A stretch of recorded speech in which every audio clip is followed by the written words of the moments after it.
the corner of our baby's room, that I saw my husband sitting on the floor. I leaned in to look a little closer, and that's when I noticed the bunch of chunky yarn in front of him. I turned the volume on the baby monitor up, and I heard a YouTube video on how to finger knit playing. That's when I realized that the reason he went to the shop and the reason he wanted alone time is to buy yarn and make me a blanket just like I had wanted. My heart absolutely melted seeing him knit for me. He's a giant man, 6'4" with basketballer hands, and the knitting needles looked so tiny in his hands, but he was being so delicate with them I wanted to cry. I went back to the living room with a grin on my face like I was a high school girl who's just been caught up to date with the latest gossip, and I just sat back so happy. However, the only problem was that my husband is awful at keeping secrets.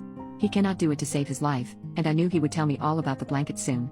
I myself said nothing, and all it took was a few more days until he mentioned that his alone time was spent working on a surprise for me.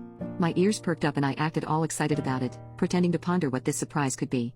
I could tell he was struggling so hard not to tell me, so I let it go for the time being. However, before I knew it, he